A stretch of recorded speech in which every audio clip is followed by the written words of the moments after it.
আসসালামু আলাইকুম, আরেকটি নতুন ভিডিওতে আপনাদের সকলকে স্বাগতম। আমি এখন আছি মেঘনা ব্রিজের উপর। সো মেঘনা ব্রিজের উপর বর্তমানে যাচ্ছি হলো আপনার চাঁদপুর যাচ্ছি ঘোরার জন্য ঈদের পর। এটা আমার একটা ব্লগ আসতেছে, ডেডিকেটেড ব্লগ চাঁদপুর নিয়ে। আমার বাইকটা কেমন পারফরমেন্স করছে এটাও তো জানা দরকার। চাঁদপুরে যে যাচ্ছি, আমি যদি বলতে হয় আমার N250 বাইকটা ভালো পারফরমেন্স করছে। যেমন আমি আগে হাই রোডে হালকা বাইক অনেকগুলো রাইড করছি, যেমন Suzuki Gixxer monotone, Suzuki SF মোটামুটি হালকা ছিল, কিটটির ছিল। তারপর আপনার বলা চলে যে FZ ভার্সন 2 যেটা আপনার নীল কালারের, ওইটাও চালাইছিলাম আমি হাই রোডে, আমার নিজেরই ছিল। তারপর কেপিআর চালাইছি, কেপিআর মোটামুটি বাড়ি ছিল, কিন্তু কেপিআরও হালকা হালকা আপনার বাতাসে স্ট্রাগল করতো। যখন পাশ দিয়ে আপনার বড় বড় বাস যেত তখন বাতাসে কেপিআর হালকা স্ট্রাগল করতো। এখন অনেকের কোশ্চেন আসতে পারে, তাহলে N250 বাইকটা কেমন করতেছে পারফরমেন্স, কোনো ল্যাগ করতেছে কিনা বা কোনো ঝামেলা করতেছে কিনা রাস্তার ভিতরে। এখন পর্যন্ত আমি এই বাইকটা হাই রোডে 80 কিলোমিটারের মতো চালাই আসছি ঢাকা থেকে।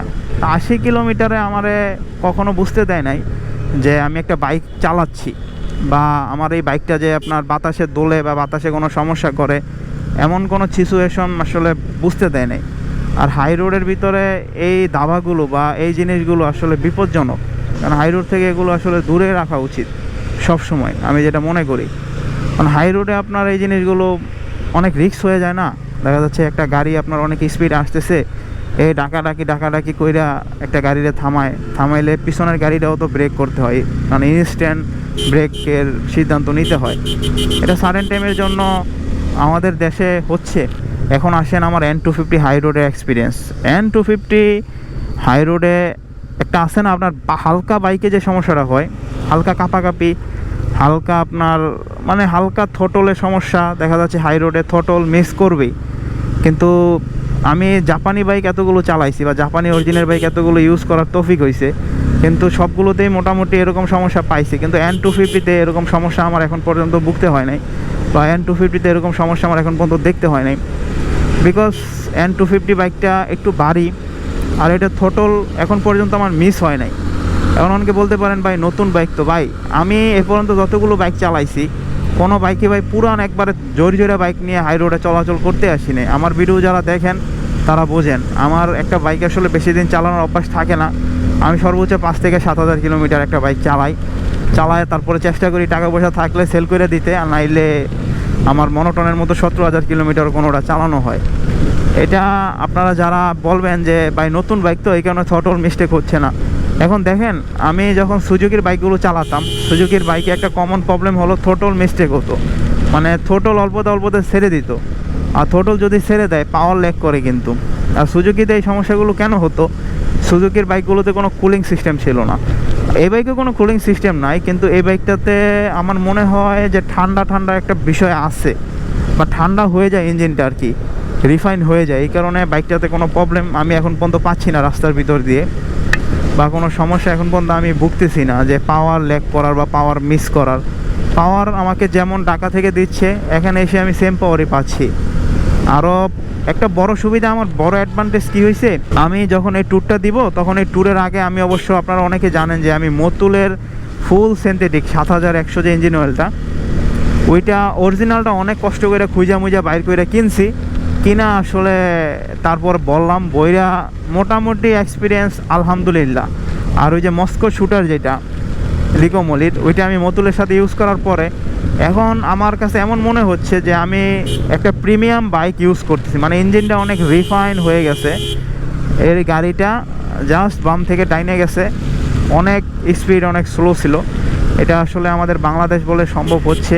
আমি ওইটা ইউজ করার পর মস্কো শুটারটা আমার এমন ফিল হচ্ছে যে আমি একটা অনেক মানে আপনার প্রিমিয়াম কোয়ালিটির একটা বাইক ইউজ করতেছি। প্রিমিয়াম বলতে দেখা যাচ্ছে যে এই বাইকটা আপনার অনেক মানে দামি বাইক, বা এই বাইকটা অনেক আপনার টাকা দিয়ে কিনেছি, যেমন আপনার সিভিআর চালালে যে ফিলটা আমার মাঝে মাঝে হয়, সেই ফিলটা এখন হচ্ছে ইঞ্জিনের ক্ষেত্রে, কিন্তু ওভারঅল না। ইঞ্জিনে আপনার অনেক রিফাইন হয়ে গেছে। আমি যখন আপনার এটাতে মস্কো শুটারটা ইউজ করছি, মস্কো শুটার একটা কার্যকারিতা পাই আছে, না হলে এই বাইকটা আমি হাই রোডে এখন পর্যন্ত আপনার প্রায় অলমোস্ট 80 কিলো চালায় ফেলছি। 80 কিলোতে আমারে কোনো স্ট্রাগল করতেছে না গাড়ি, মানে গাড়ি ওভারঅল গাড়ির মতো চলতেছে, গাড়ির মতো স্পিড জেনারেট করতেছে, গাড়ির মতো আরামসে চলতেছে, আরামসে স্পিড জেনারেট করতেছে, কোনো প্যারা দিচ্ছে না আর কি। যেমনটা হয় আমরা সচরাচর দেখি যে গাড়িতে স্ট্রাগল করে। আমি সব ট্যুরেই আমার মোটামুটি যে গাড়িগুলো চালাইছি সেই গাড়িগুলো স্ট্রাগল করতে, এবং আমি মস্কো শুটার ইউজ করার আগে এই গাড়িটাও যখন আমি মাওয়া রোড দিয়ে ফরিদপুর গেছিলাম আমার এক ফ্রেন্ডের বাসায়, তখন আমি দেখছি যে ফরিদপুরে যাওয়ার সময় আমার এই গাড়িটাও মোটামুটি একটু আনস্মুথ লাগতেছিল। তখন আমি চিন্তা করলাম যে কী করে এটা স্মুথ করা যায় বা ইঞ্জিনটা কী করে রিফাইন করা যায়। তখন আর কি আপনার মস্কো শুটারের নাম আমি জানলাম, বা মস্কো শুটারটা আমি বুঝলাম যে মস্কো শুটার দিলে বা মস্কো শুটার ইউজ করলে অনেক সুবিধা, অনেক বেনিফিট আসলে পাওয়া যায়, যেটা আসলে নর্মাল আপনারা পাবেন না বা নর্মালি এটা সম্ভব হবে না। কারণ মস্কো শুটারেরও একটা বিষয় আছে। আর আমি যে ফুল সিনথেটিক ইঞ্জিন অয়েলটা ইউজ করছি, এখন যেহেতু গরমকাল, অলমোস্ট আমাদের ঢাকা শহরে 40+ তাপমাত্রা ছাড়ায় যায়। সো এইরকম তাপমাত্রায় আমরা যারাই আসলে দেখেন চলাচল করি বা বসবাস করি, তারা সকলেই কিন্তু দেখা যাচ্ছে যে একটা না একটা প্রবলেমে পড়ি, যে বাইকের ইনস্ট্যান্ট থ্রোটল কমে যায়, বাইকের থ্রোটল একদম জিরো হয়ে যায়, থ্রোটল রেসপন্স পাওয়াই যায় না।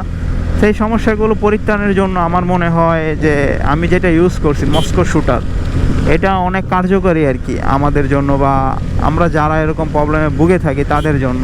কারণ এই মস্কো শুটারটা ইউজ করলে কোনো প্রবলেম আমার মনে হয় না হবে, বা কোনো প্রবলেম মনে হয় না যে হওয়ার মতো। কারণ মস্কো শুটারটা আপনার ইঞ্জিনকে অনেক রিফাইন করে ফেলবে, তো রিফাইন করে ফেলবে আপনি আসলে বুঝতে পারবেন। নন ব্র্যান্ডের বাইক ইউজ করতেছি, আমার বাজাজ পালসার দেখে অনেকে আসলে এমনই চিন্তা ভাবনা করে, কিন্তু বাজাজ যে বাংলাদেশে অনেক বছর ধরে ডমিনেট করতেছে বা বাজাজ যে বাংলাদেশে অনেক বছর ধরে চলতেছে, এটা আসলে মানুষের চিন্তা ভাবনা থাকে না। যেমন আমার অনেক ফ্রেন্ড সার্কেল আমার বাইকটা প্রথমে যখন শোনে যে 250 সিসি, তখন দেখা বলে যে তুই বাজাজের বাইক কিনছো, পালসার, মানে পালসার। তাদের কথা হলো পালসার কেন কিনলি, পালসার বাইক ছাড়াও তো আরও বাইক ছিল বা আরও বাইক ঢাকা শহরে আছে বা শোরুমগুলোতে আছে। এখন অনেকে যেটা ভাবে যে বাজাজ থেকে নাকি সিএফ মোটো ভালো। এখন সিএফ মোটো আমি খারাপ বলতেছি না, কিন্তু সিএফ মোটোর বাইকটা আমার এই বাইক থেকে হালকা মনে হয়েছে অনেক।